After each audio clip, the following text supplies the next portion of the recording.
Good morning and welcome to this session. 8.3, Local Pollution, Nature-Based Solutions to the Rescue. Just checking that you're in the right session. And even if you're not in the right session, stay with us because it's going to be a good one. We are talking about what is the most cost-effective way to tackle pollution. Well, in fact, nature itself can do a pretty good job. And I think sometimes we're always looking for high-tech solutions, rocket science, if you like, when in fact, nature can do a lot to reduce local pollution. And that's what we're going to talk about, nature-based solutions. Some cities are already transforming themselves using nature. And we're going to hear some great examples of that this morning. So this session is jointly organized by GG Environment, the Commission, and ICLEI Europe, which is the network of local governments for sustainability. We want to hear your questions, of course. If you've been following GreenWeek so far, you know how to do it. It's slido.com. Click on the QR code, or the code is EU GreenWeek 2021. The session is 8.3 when you are asking questions. That's the other thing. Don't be asking questions in the wrong session because we want your questions here. So my name is Kathy Smith. I'm a journalist and moderator based in Brussels. Let me introduce our speakers to you because we've got some really great people here. Pekka Timonen is the mayor of Lahti in Finland, and Lahti is the European Green Capital for 21. Lahti has the ambition to be carbon neutral by 2025. Imagine that. That is 25 years ahead of the EU target. So really impressive. So great to see you, Pekka.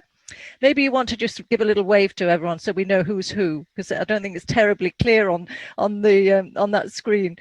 We have Iva Bidenko, who's an architect for the Office of Strategic Planning in the city of Zagreb in Croatia. And Zagreb is one of 4 global cities participating in the Progear Egg Living Lab, which is all about nature for renewal. So we'll be hearing some stories from Croatia. Hello to you. Duarte Mata is the Climate and Green Infrastructure Advisor in the city of Lisbon. Lisbon, of course, was Green Capital last year and has been working on green infrastructure since 2008, so really experienced in this field. And then we have Fabio Massi, who is an environmental chemist and managing director of Iridra. Hello to you, Fabio. Iridra is an engineering company based in Florence and specializing in nature-based solutions for sustainable water management. And I know that you've also been doing this for a long time. So what we're talking about today is not necessarily that new, but it's very, very interesting. So, Pekka, tell us what is happening in Lahti. I mean, I think, you know, using nature, you would say that change starts with cities. Tell us what you're doing, how you are using nature. Well, thank you for this opportunity, and good afternoon already from Finland. It's already yes, over 12, that. So good afternoon from Finland, the more eastern part of Europe. Yeah, it's great to be here this morning, today, and I will briefly introduce what is why Lahti actually became the European Green Capital, and also how we are very much working also with nature-based solutions as part of the city's transformation from the old industrial town to a modern, sustainable urban lifestyle and urban city. So this is the transformation what City of Lahti has been doing already actually for 30 years, and now even moving faster and faster. So this is what this is all about. And then having a very holistic view on environmental activities and actions, and of course, ambitious long-term goals. So when we go through what is Lahti as a European green capital, I'll just briefly tell you about the bigger picture of what Lahti has been doing. And I can now see that my slide slicker is not changing the slide. So please, if you could change the first slide. So here you can see how some of the achievements we already have received. We have cut our CO2 emissions already by 70% today, and as already said, carbon neutral by 2025. That's not a political declaration; it's a path. As you can see, we are now going. We are also being very active utilization of municipal waste. We don't have any landfill anymore. Only 1% of our municipal waste is it's not recycled or reused. So very efficient municipal waste system. Also, district heating production. Finland is Lahti is a northern city, Arctic city. So we need a lot of energy to heat our city. So we said goodbye to coal 2019, and now all our we have basically free from fossil fuels in our energy system. And of course, air quality, one of the examples, also have been significant achievements, even though the city has grown. So the air quality in the city center have improved steadily during the last years. So basically kind of having a various different environmental goals to create sustainable city moving forward. Next slide, please. So basically, one of our main area where we are now targeting is how well-being, people's well-being and a community's well-being is related to nature. We all know that we are part of the ecosystem, but there's very little research actually, or surprisingly little research about how environmental actions, activities and programs really affect to our well-being and health. We use nature. For example, Finns like to walk in the forests, and been already researched that it's very good for your mental health, not only your physical health, but also how the relationship with nature can support our health and well-being. We are now starting actually called Lahti Plan 10 years program to study and to have a really groundbreaking research on how the status of nature and how positive environmental activities affect to the people's well-being, planetary health, as we like to call it, and making also the nature more accessible. So using actually this relationship of nature to make people feel better, something which is obvious, but not very consciously done and not very well researched. We are trying to solve that issue first. So with very many partners, local and international ones, with that one. Of course, if the nature is polluted, and when if it works that way, we cannot produce well-being. Next slide, please. One is very important. We already heard here that there's some other speakers will talk about, but water management is in general, very important. And we in Lahti, it's the first place where it gets hilly from the coastline, 100 kilometers from Helsinki, our capital. So we get relatively a lot of water and snow. And then because we are hilly, it's a big question how we make sure that this doesn't cause several problems. One of the problems is that when it rains a lot, and because of the climate change, rains are more intensive, they take toxic materials from the ground and from the streets, basically everywhere. So stormwater has to be treated, and so we are using different methods, not technology and not like technological infrastructure, but actually how it's managed and how the land use will be developed, so that the water, when it takes these toxic materials or other impurities from the land because of flash floods and heavy rains, when it enters to the lake, which is we are very proud of, we have cleaned the most polluted lake in Finland. How to make sure that the water is cleaned. So using different land masses and different methodologies, how actually the flow of the water also during it flows cleans the water without any technological or having a different machinery. So overall, storm water management is a very important part of city, very, very, very important in cities, and also how citizens participate in the city of the management of the stormwater, how knowledge about how it basically behaves and how in different parts of the city, and what can be done so that the damages of the stormwater are smaller, and the water, when it takes toxic materials from the ground, when it enters to the lake, during that flow, it gets cleaner. Next slide, please. And of course, our kind of landmark example is the restoration of Lake Vesijärvi. 30 years ago, it was the most polluted lake in Finland. And already in 1987, the project started. And today, it's the reason why we are today Europe's green capital. Everyone got their act together and said, we cannot live this, we cannot stand this anymore. And today, the lake is clean. We can eat the fish, swim there every lake, and as you can see, the picture is a pride and joy of the city.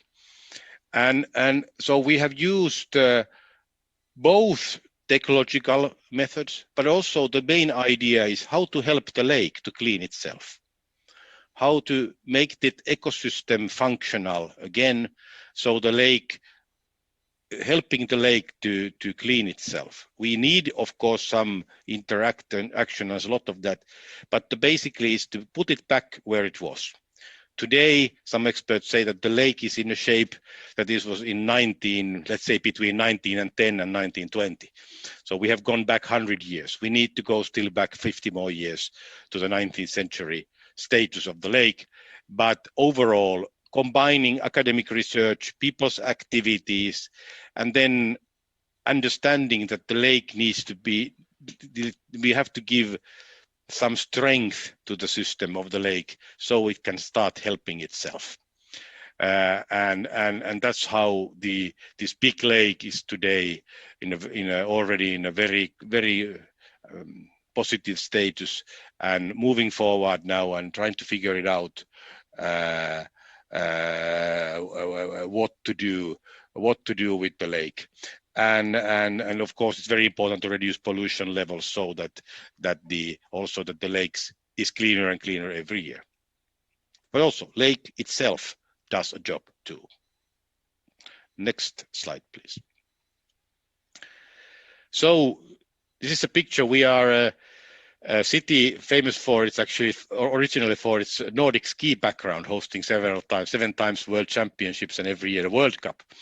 But overall, understanding that this city is built in a very close relationship with nature, as you can see, between forests and lakes in southern Finland. So it's a very deep understanding now that it's not that we do some technological solutions or have some fancy things, fancy looking electric cars running in our streets. No, we have to find a way how the city and the nature where it's put in the beautiful nature, how we can live so that it's sustainable, zero pollution, climate neutral or even climate positive. And overall for Lahti, it's not solving one issue. It's about having this fully and holistic understanding of sustainability, and also related to that, how we can use the nature and help the nature to help us, whether it's health, lake, or other solutions to create more sustainable urban lifestyle. So that's my greeting from the European Green Capital this year, Lahti, Finland. Pekka, thank you very much indeed. Can I just ask you a quick question before we move on to our next speaker? Because I was intrigued when you talk about citizens being involved in stormwater management, and you're talking about the land use planning for the flow of the water into the lake. Just very briefly, give us a sense of what then has to change to make sure that the water is purer going into the lake, and how people can play a role in that. Well, of course, first thing, we have to understand how the water flows. Have a very deep understanding how the water behaves when the rains get heavier and heavier. And that's people actually help. They help us to understand, gathering knowledge from the people. It doesn't, if engineers look from pictures or have drones, it doesn't help actually. People who live in their very own area, they know how the water behaves.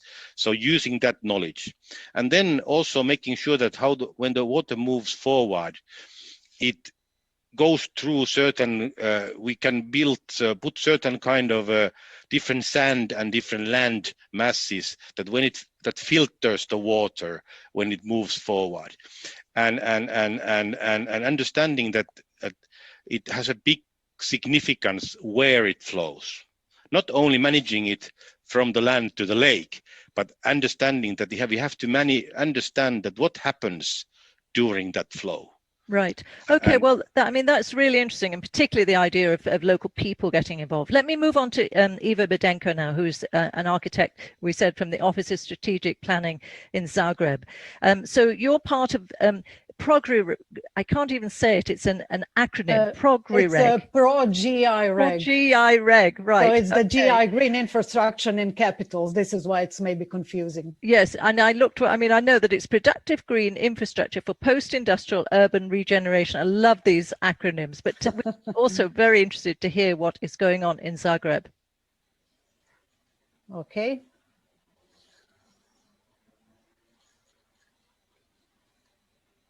So, are you able to get your slides? I have, okay, I see them now. Let me see if it works. Okay, it works. So, first of all, I would like to thank the Mayor of Lahti for this very inspiring presentation, but not to waste my time. My name is Iva Bedenko. I'm from the city of Zagreb. I work at the City Office of Strategic Planning and Development, and I'm here to talk about the nature-based solutions, which are green solutions that are following the logic of natural system. And they are being implemented, of course, in urban environments to gain some sort of benefit for the city. So, next, okay. So Zagreb is a middle-sized Southern European city. It is the capital of Croatia. It is situated in the continental climate zone, but with a strong influence of Mediterranean, which is an hour-and-a-half drive away. And it's placed on the foothill of Medvednica mountain and in the Sava river plain. So as you can see in the picture, Zagreb is a relatively green city. It is surrounded by nature. It is also penetrated by green areas that stretch deep into the urban core. But of course, this is an asset that we need to protect and that we need to make use of. So since 2018, Zagreb has been part of the Horizon 2020 program funded project, which is named Progear Egg. This is an acronym, like you said, Productive Green Infrastructure for Post-Industrial Urban Regeneration, alongside Dortmund, Torino, and China's town of Ningbo. Zagreb is one of the front-runner cities, which are the leaders in the project that plan and execute the living laboratories in areas of abandoned industry. So those living labs are actually life-size experiments where nature-based solutions are used as drivers of change that influence space and society in four main aspects that are being monitored through the project. So human health, ecology, economy, and social inclusion. So successful nature-based solutions usually address more than one of those aspects. And in Zagreb Living Lab, several physical interventions are planned through the co-design process, which means that the relevant stakeholders have been included from the earliest stage. Living Lab in Zagreb is situated in the easternmost neighborhood of Sesvete, in a former meat processing factory Sljeme.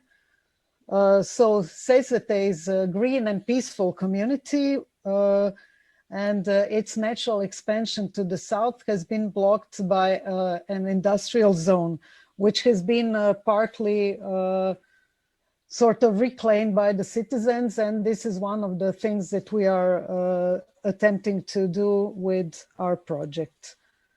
So one of the most important nature-based solutions that we are implementing in Sesvete is the Therapeutic Garden. So this Therapeutic Garden is part of the larger project that has been going on in Zagreb since 2013. It's the Urban Gardens project, where unused parts of city-owned land, which are fit for the purpose, are being used like temporary use for urban gardens that are being awarded to citizens which do not have to pay for them. They have no fee, and the city is giving them the basic infrastructure, and then they're taking care of it so they can grow fruits and vegetables, herbs and flowers there. And it's this is a very successful project. And through this project, people with disabilities and from vulnerable groups have shown an interest for a therapeutic garden. And this garden has found its place in the Progear Egg project. So it is actually finished. You can see it in the photo. This is not a visualization. It's the actual therapeutic garden, which is ready for its users. It's been planned in the co-design process with the prospective users. That is the institutions that will that take care of its users. That's children and adults with multiple disabilities, physical and mental ones. And it consists of 3 parts. To the left, you see the integration part with the stage and barbecue and sitting benches, sitting area. Then there is an active part for gardening. And of course, there's a sensory part with raised beds with herbs and with the reflexological path that you can see, the yellow thing on the right. So it has been designed in a way to suit the needs of as many users, especially in the area, as possible. So, right. So besides the therapeutic garden, the other nature-based solutions that are being implemented through the project are modernization of the existing city garden that you can see below on the photo. This is one of the city gardens that's already in use for a couple of years, but it's going to be modernized in a way that the groundwater which is being used to water the garden is going to be pumped through solar pumps. And as some spores have been found in the water, it's going to be purified through photocatalysis. And this has been developed on a faculty in the city of Zagreb. And an info point, which is a venue where all the public relations and public communication and participation of the project takes place, which is very close to the gardens. Then a modular urban farm is going to be placed next to the therapeutic garden that will combine food production, seedlings and indoor farming with aquaponics and with green roofs and walls, which will protect it from the harsh climate in the summer. And this will, of course, be open. It will feature education. It will be open to the public to learn about the nature-based solutions, especially these ones. And another thing is a new cycling path that is planned to the south, and new protocols to modify the existing regulations in a way to enable and to facilitate the implementation of nature-based solution. And we are also trying to implement the green wall in a local school. So, okay, and so to finish, I have to say that Zagreb is a member of numerous networks and initiatives that facilitate its path towards cleaner and greener future. So including ICLEI and Covenant of Mayors, of which Zagreb has been a member since its beginning. And currently we are preparing for the Making Cities Resilient 2030 network. Sustainable development is very important in the Zagreb development strategy. And we have also in 2019 adopted the SECAP, that is a Sustainable Energy and Climate Action Plan. And of course, last but not least, I would like to point out that Zagreb is a member of European Pesticide-Free Towns Network, which means that all of the city-owned and all of the public areas are being tended to without using pesticides, with ecological means. So This will be from my side. Thank you, Eva. Thank you very much indeed. And I mean, I'm sure that networking element is really important, and something we can talk about. And also the fact that the green is being used in a therapeutic way. And Pekko said that they're also going to be working on that in Lahti, the health and wealth and well-being aspect of it. So thank you very much indeed for that. Let's now move to Lisbon. Duarte Mata, who is the Climate and Green Infrastructure Advisor in Lisbon. So as we said, you were Green Capital last year, and you have been working for quite some years on the whole greening of Lisbon, a wonderful city. Tell us more about it. Hello, everyone. Thank you very much for the invitation for Lisbon to be here. I will. These are not my slides, in fact, and I will make the introduction telling that it was a very difficult year for Lisbon, being green capital under a pandemic, and I'm looking to Latvia and tell them that I hope you can have some free time until the end of the year to have some experience of a green capital with some normality, if it is possible.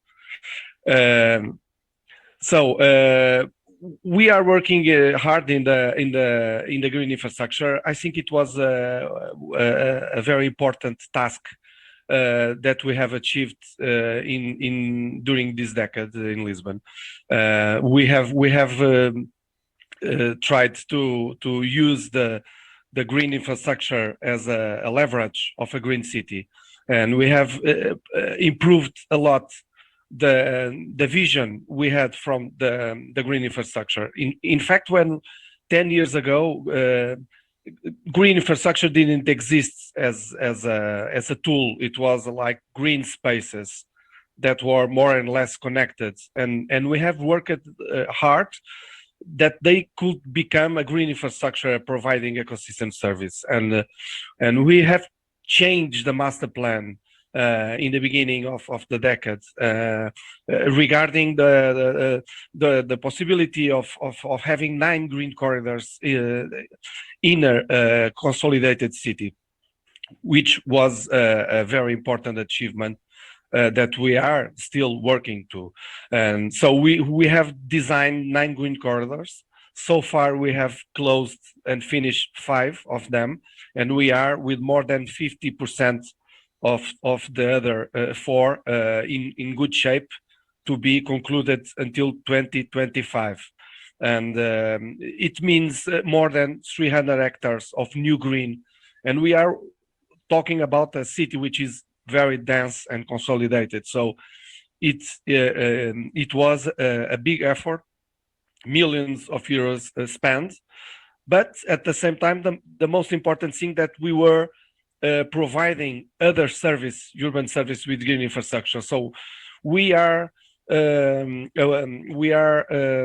consistently defining a city where the green provides service. So we are, for instance, solving problems of flooding, which is one of the issues we have according to climate change. It will getting worse in the next decades.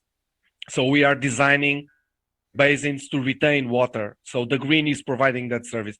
At the same time, we are with 22 urban allotment gardens, which is one of our most positive programs we have achieved, and which means that more than 800 families are now farming in the city their organic products. And yesterday it was the 22nd urban allotment garden opening, and it is a program with 10 years. The first one was 2011.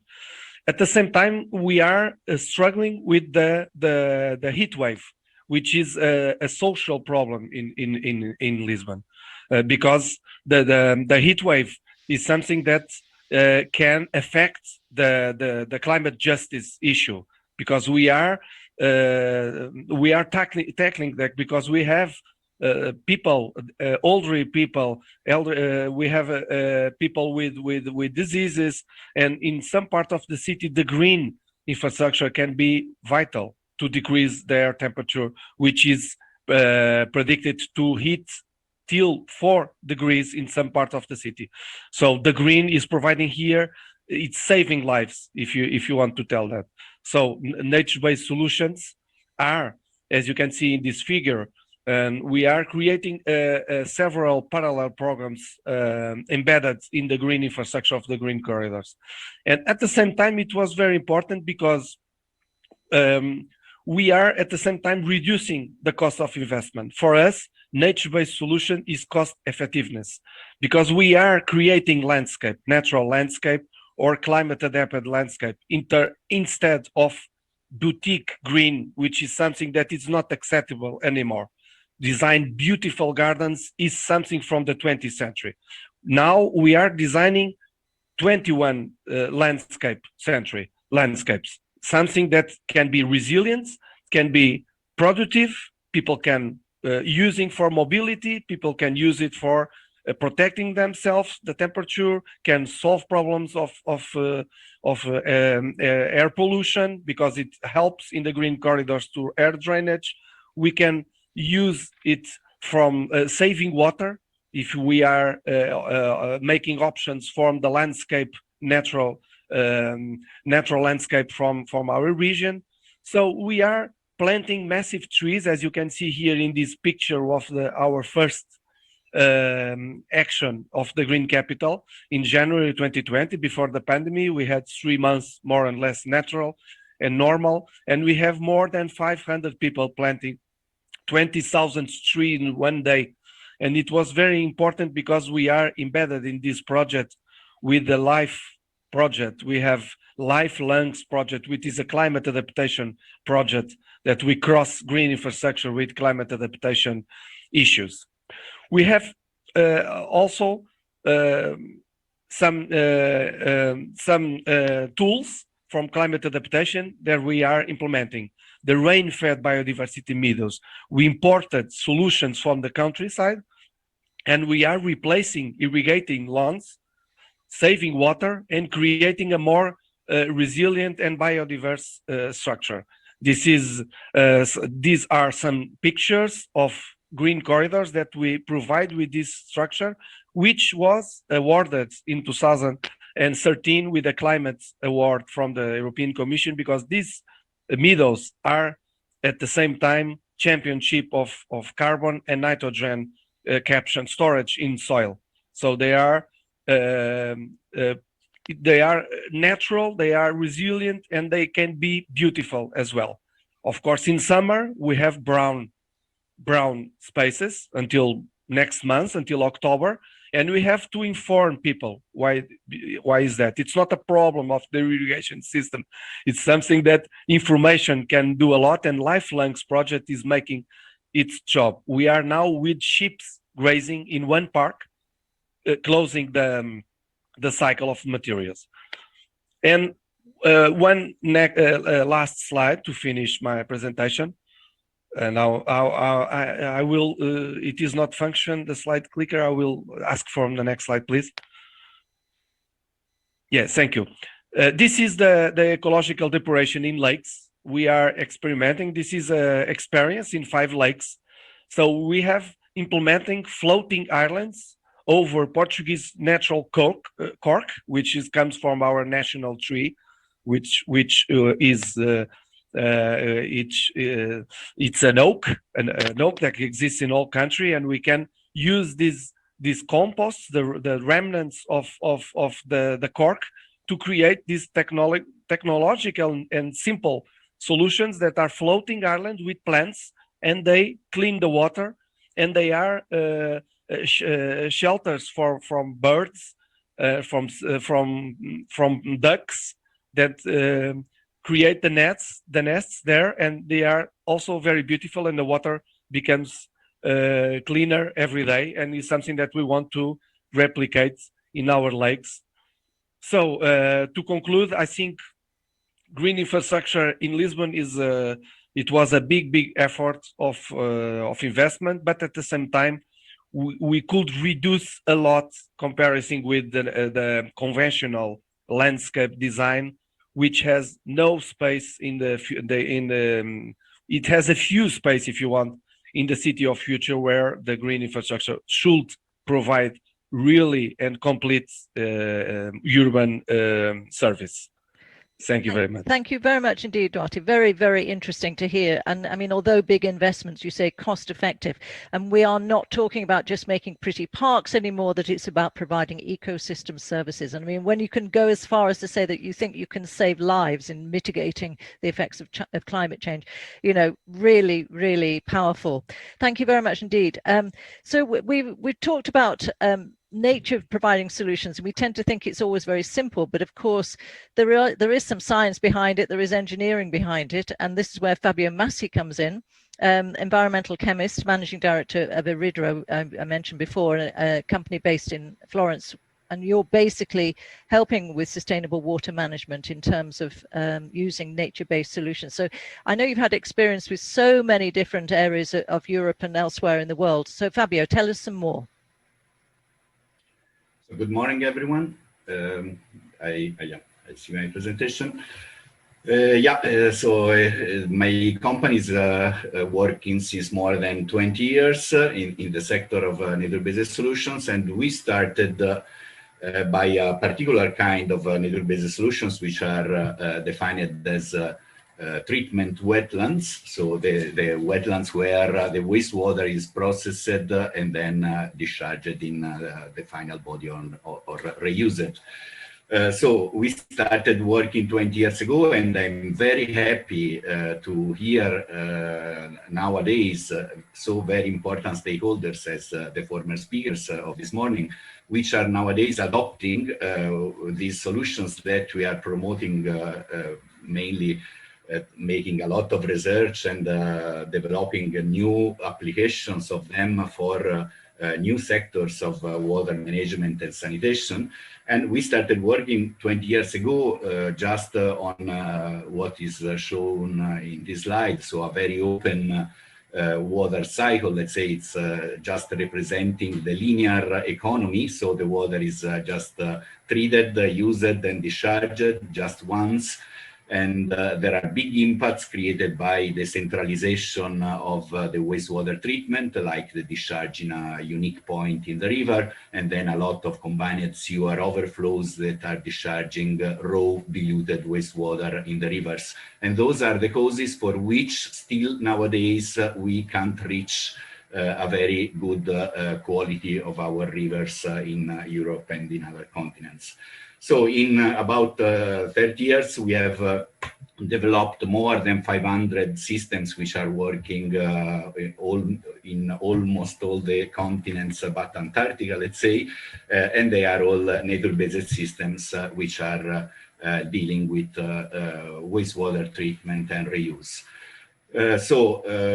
Most of these 500 realizations are end of pipe, but nowadays we are just trying to develop this other approach. So those are the smart cities we would like to see in the future, where you see here a lot of small closed loops, like for instance, we are trying to segregate the gray water at building level and to treat it, and it can be treated on ground installations, but also on vertical green walls, but also on rooftop wetlands. So we are trying to find spaces in the city, because one weak point of the nature-based solutions is that their footprint, their need of area is somehow 10 times or 5 times bigger than other technological solutions. So we need to find spaces, and Duarte was just suggesting the right solution. We have to design multi-purpose installations where the aesthetic is just the last aspect that we have to take in mind,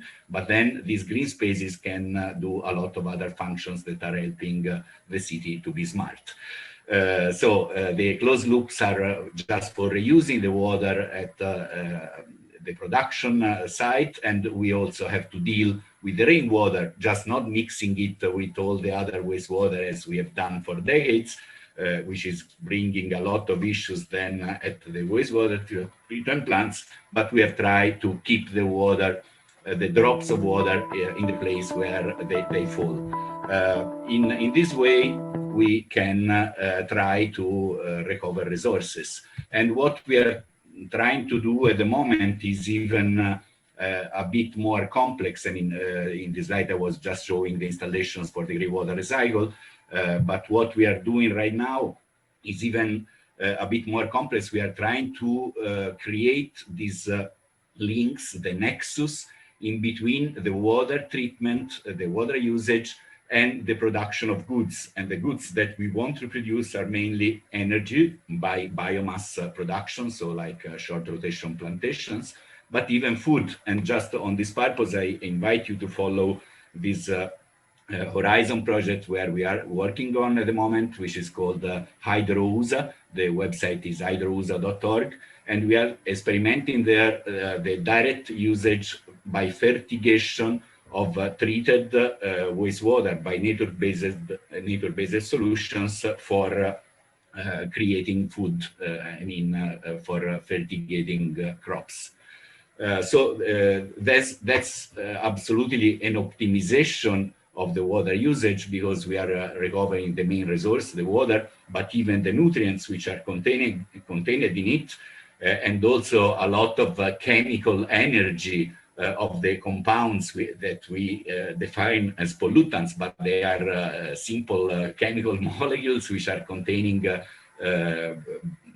bonded molecules. And if you are able to get this energy out, that can be reused, and for sure it's an alternative source of energy also.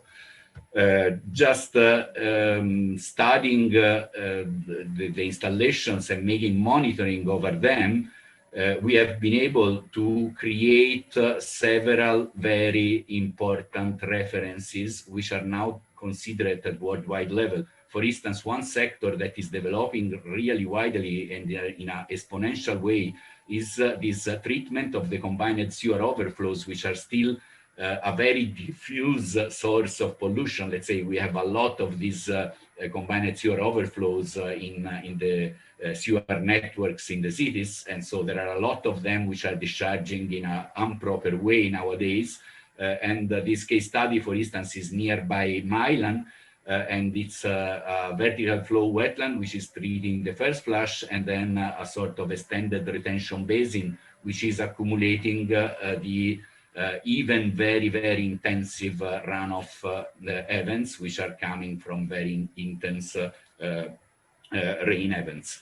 The aim of this is to act on the flood protection risk, so we can bring down this hydrogram, just putting a throttle at the end of the extended retention basin, so a very small pipe which is releasing the water in 48 hours instead of a few hours, so that the river will decrease the risk of floodings. And in this vertical flow, instead of treating the first flush, we are able to bring down the pollution a lot.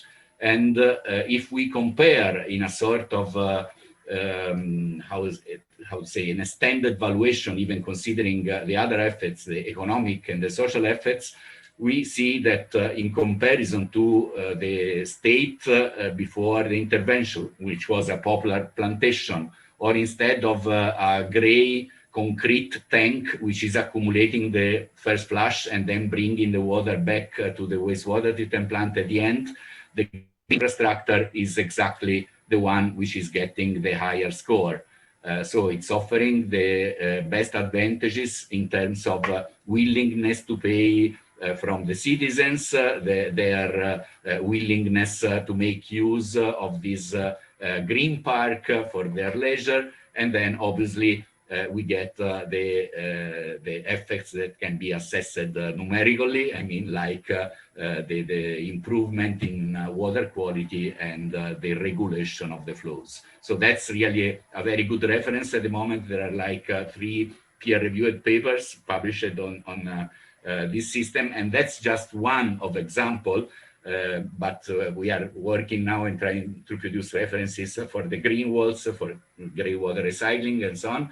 And very soon, let's say in 1 month, probably from now, the IWA, the International Water Association, together with several other environmental organizations, will put online a new website containing a lot of fact sheets and case studies about what we have selected as the most relevant nature-based solutions which are interacting with water and sanitation.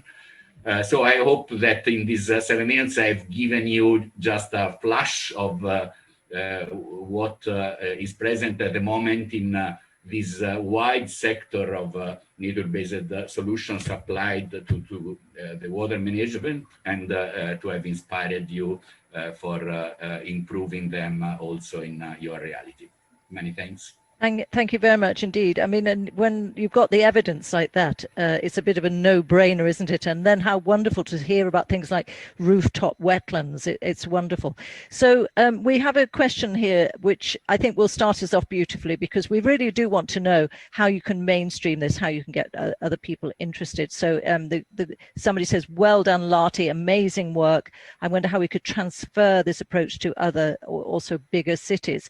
So let's talk about that, and also talk about the cost effectiveness, because we heard from Duarte how a lot of money has been invested, but you think that it's actually been worthwhile. But who have you got to convince? Where are the barriers, you know, in trying to mainstream this whole idea? So Pekka, maybe you would like to start and tell us how to start this off to mainstream.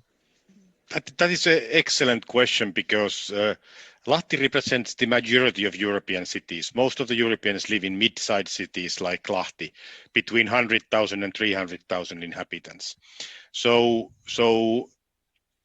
from that angle, having some knowledge about how this works, it's quite simple basically, but difficult to do. And the key element is that you need to do things together.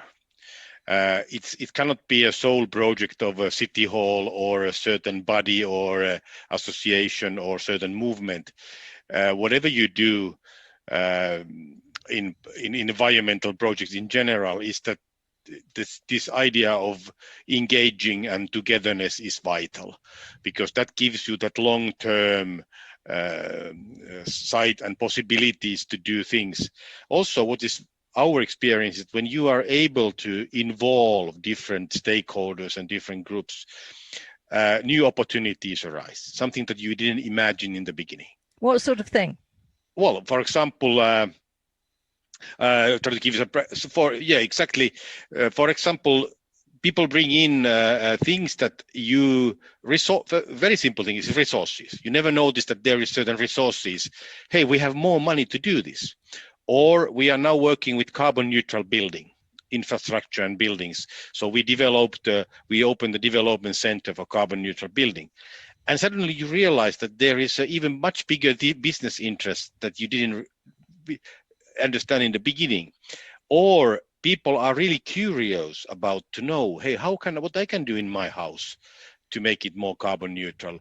And if that is also usually even more and more today is also give economical benefits. You pay less for energy, you get stuff like that. So overall, I might say that that people will be surprised how much there is already interests of joining in and doing things, and it's not political. It's kind of people. They might have different interests and different benefits, but doing together, you can do more and you can get further.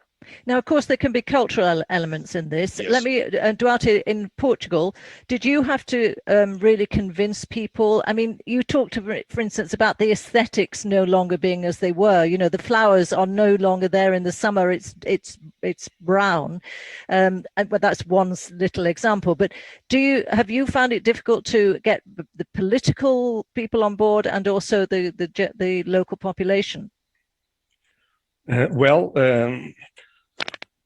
It's a crucial question. One of the things it was very, very difficult, and it still is to convince local people for the importance of biodiversity, because it takes another issue. I think people doesn't really like the nature. Lots of people likes the urban people has a different conception of nature. So people likes the controlled nature. When you talk that you have a biodiversity meadow, people like the concept, but there they don't go to go there sometimes because it has bugs. It has bees. Could they be dangerous? People don't know. So it is very important to make that change with all the climate labels of the biodiversity labels. It's something that is changing. People, for younger people, they are much more aware about these issues. But the elderly people, they come sometimes from the countryside, and they don't like the nature that they remember from the childhood. So it depends. And we have some complaints from local people during the summer, telling them the municipality is forgetting to irrigate. So people don't know the cycle of life of the plants, of the meadows. So yes. Let me just bring Fabio in here, because you're talking about having evidence and you can show how it can be cost effective to do this. Will that make the difference, or is it more difficult than that to win hearts and minds? Well, I have to say that the economical evaluations are quite evident and clear. I mean, I was just showing one of the sectors that we are trying to promote in these last years, which is the grey water recycle. Grey water is the 70% of what is used in a house. So at household level, the 70% of the bill, or let's say the 50% of the water bill, can be saved just installing a unit that can treat the grey water and send it back. This is meaning that the 50% of the water supply will be reduced. So less water to get out from a river or from the groundwater, and then to spend money for treating it. And then less water will go in the sewer. So we are really not understanding why the public administration are still waiting in implementing something like that, because for sure we can enlarge the lifetime of the existing systems. We could enlarge the lifetime of the sewer networks and so on, and get better performances in the treatment system, and for sure have an evident economic saving since the very first day, since when we start installing these treatment methods. And that's just one of the cases, but also in all the others. I mean, reducing the flooding risk is reducing the possibility of have to pay damages, which is what is normally happening. I mean, I live in a country where floodings are happening almost every month in the year, and we are paying every year millions of euros for paying back the damages. Why not to invest in reducing the risk before? So yeah, that's no. Well, and that's interesting. Pekka, you come in, and then I want to bring Eva in because there's a question for Eva. But let me bring Pekka. Yeah. Just very briefly, what we have used is this. We try to avoid it, that we are not communicating through expert talk only. We are using very efficiently local sports heroes and cultural heroes to be advocates and people who communicate with their people who really they resonate much better than the mayor speaking. How do you use them then? In what form?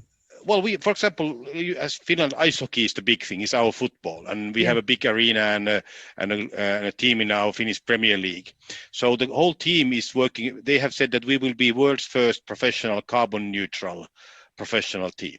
They are working for it, and the players, captain who is in our national team, talks about it, tells to the audiences, publishes videos, say, our team is really fully committed, and this is really fun, and we're doing this, and they are putting themselves in the display, and actually we are not even paying for that. No, that's really interesting. And what is really interesting, young people, sports people, they are young people, they're 20, 25. For them, climate change, protecting environment, it's a natural thing. They feel that they have to get into it. Well, let me just ask what the situation is in Zagreb in terms of having local people on board with this whole idea. And Eva, and also there's a specific question for you here on Slido. Do you plan to initiate any forest restoration projects in a highly devastated Medvednica nature park in cooperation with the park and Croatian forests? So a very specific question, but also maybe you could answer in general terms where how hard it is to convince politicians or local people.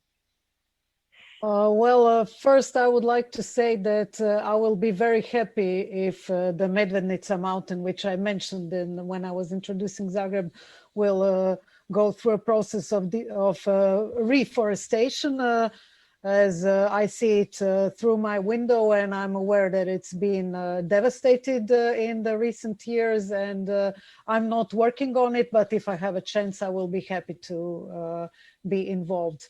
And about the people, well, I can say from our experience of involving people in the particular project that I was talking about, that it's crucial.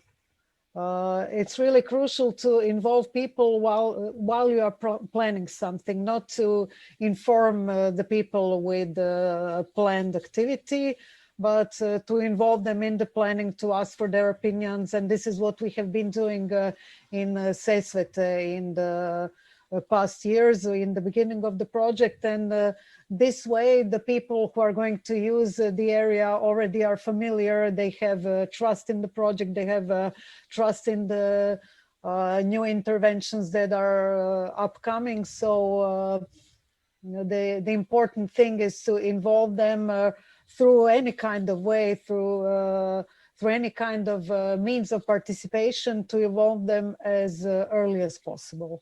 Absolutely. Well, and Duarte, you wanted to come in again. Yes, I will tell that it is very important for the replication for these nature-based solutions. If you can tell a politician that the cost effectiveness is really effectiveness, you can tell a politician that with the same amount of investment, you can make a park double size. You can convince a lot of people of that, and you can save a lot in maintenance. You can save a lot, and you can solve not 2 or 3 problems, but you can solve 4 or 5 problems with the same amount. You can convince. Another thing, it's very important for us. It was this. Becoming European Green Capital was very important to because it brought the problem of and the climate change, all these issues came to the reach to 10 million people in Portugal. All the population knew that we were Green Capital, and why they wanted to know why. So it was very important that some of the returns on investment, I mean, there was a very obvious one given by Fabio, which was brilliant, but some of the returns on investment are not always measurable in figures on a page, are they? And so maybe they're the ones, that's the more difficult thing to use as your evidence to the politicians and the decision makers. What would you say? Yeah. Yes, that's the big question of the ecosystem service. If you cannot account them, it's much more difficult to convince. But when you can use that, because it is very strong. If it is more cheap, it is cheaper than a conventional solution. And if you can solve 10 problems instead of 1 problem, if you use a hard measure. So okay. I think that's the way. We're running out of time. I just want to ask you all to give me just one word or one phrase to advise anybody who wants to go down the same road to really develop nature-based solutions, what they need to do. Just one tiny phrase. What would you say, Pekka?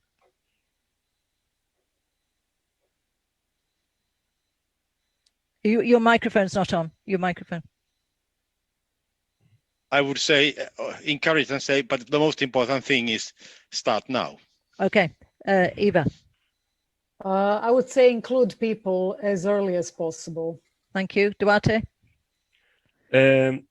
Try to communicate well with the society, with those who are not convinced. Okay, lovely. And Fabio? multifunctional design and green cities are the smart future that we all deserve. Thank you very much indeed. Well, I mean, there's never enough time, but I do find it really interesting. I think you have been very inspirational with these examples. Really, really great. I mean, we've heard that it can be relatively simple. I mean, it's not always that simple, but you know, to get these nature-based solutions going, but they have a real impact and they do bring results. And what's clear is that we need to get local people on board, and you've given great examples of how, I mean, I just love the idea of people being involved in stormwater management planning. You know, it's not the most sexy thing to get involved in, but it's really interesting, and to have that exchange of ideas, wonderful. So thank you very much indeed to all of our speakers. Thank you for everybody watching. Thank you to the organizers. Have a great rest of Green Week. And so from us, it's goodbye.